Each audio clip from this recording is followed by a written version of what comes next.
সঙ্গীত গাইতে বাধা দেয়, সেরকম কোন ছাত্র সংগঠনের সাথে কিভাবে ঐক্য হয় আমি কোনোভাবে বুঝতে পারি না। সেজন্য আপনারা জানেন যে 0% কন্ট্রিবিউশন 100% সেলিব্রেশন, এরকম একটি স্লোগান ধরে দেওয়া হয়েছে বাংলাদেশ জাতীয়তাবাদী ছাত্র দলের নেতা কর্মীদের। রাজাকার রাজাকার কে বলেছে, কে বলেছে স্বৈরাচার স্বৈরাচার, এই শেষের অংশটুকু স্লোগানের এটি বাংলাদেশ জাতীয়তাবাদী ছাত্র দলের ঢাকা বিশ্ববিদ্যালয়ের নেতৃবৃন্দরা ঢাকা বিশ্ববিদ্যালয়ের মাটিতে দাঁড়িয়ে প্রকাশ্যে খুনি হাসিনাকে স্বৈরাচার বলার। আপনারা জানেন যে বাংলাদেশ জাতীয়তাবাদী ছাত্র দলের 142 জন নেতা কর্মী এই গণঅভ্যুত্থানে বাংলাদেশ জাতীয়তাবাদী ছাত্র দলেরই শহীদ হয়েছে। কিন্তু অত্যন্ত দুঃখের বিষয়, 5 আগস্ট পরবর্তী সময়ে যে বাংলাদেশে 3 দিন বাংলাদেশে কোনো সরকার ছিল না, অর্থাৎ 5 তারিখ 6 তারিখ 7 তারিখে এক ধরনের প্রোপাগান্ডা করা হয়েছে বাংলাদেশ জাতীয়তাবাদী ছাত্র দলের নামে। আপনারা জানেন যে 0% কন্ট্রিবিউশন 100% সেলিব্রেশন, এরকম একটি স্লোগান ধরে দেওয়া হয়েছে বাংলাদেশ জাতীয়তাবাদী ছাত্র দলের নেতা কর্মীদের নামে। জুলাইয়ের 16 তারিখ যেদিন শহীদ আবু সাইদ সকালে রংপুর বিশ্ববিদ্যালয়ের মেধাবী শিক্ষার্থী আমাদের ভাই যেদিন শহীদ হয়েছে, তার ঠিক একটু পরে আমরা খবর পেয়েছি আমাদের সহযোগিতা আমাদের ভাই ওয়াসিম আকরাম চট্টগ্রাম কলেজের আহ্বায়ক কমিটির সদস্য তিনি শহীদ হয়েছেন। শহীদ ওয়াসিম আকরাম জানতেন যে উনি হাসিনা রেজিমে যদি চাকরির পরীক্ষা দেন, তিনি যদি উত্তীর্ণ হতেন তিনি কখনোই চাকরি পাবেন না, এটা তিনি জানতেন না? তাহলে তিনি কেন ঢাকা বিশ্ববিদ্যালয়ের শিক্ষার্থীরা 14 তারিখ রাজু ভাস্কর্যের সম্মুখে তারা প্রতিবাদ করেছিল?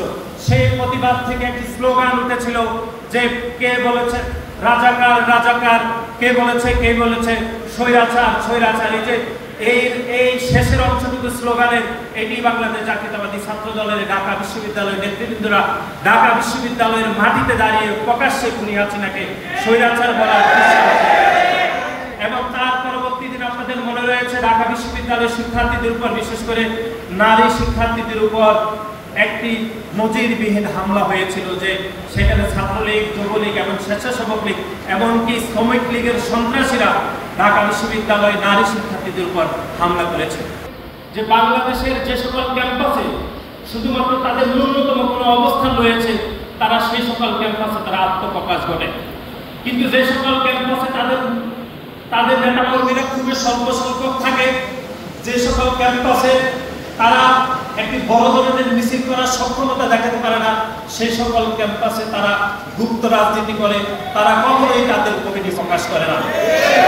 সুতরাং এরকম একটি ছাত্র সংগঠনের সাথে 5 আগস্ট পরবর্তী সময়ে কিভাবে ঐক্যের রাজনীতি করবেন, কিভাবে গণঅভ্যুত্থান পরবর্তী সময়ে আপনি তাদের সাথে কাঁধে কাঁধ মিলিয়ে রাজনীতি করবেন, তার একটি নমুনা আপনারা দেখেন। আপনারা দেখেছেন যে গত কয়েক মাস আগে শাহবাগে আওয়ামী লীগ নিষিদ্ধের দাবিতে যে একটি আন্দোলন হয়েছিল, সেই আন্দোলনে বাংলাদেশের কয়েকটি ছাত্র সংগঠন তারা যোগদান করেছিল। তার মধ্যে নতুন যে ছাত্র সংগঠন হয়েছে গণতান্ত্রিক ছাত্র সংসদ ছিল, এবং ছাত্র শিবিরে ছিল আরো কয়েকটি ছাত্র সংগঠন ছিল। তারা সেখানে গিয়ে বলল যে আমরা আন্দোলন করবো ভালো কথা, কিন্তু কোনো জাতীয় সঙ্গীত গাইতে পারবেন না।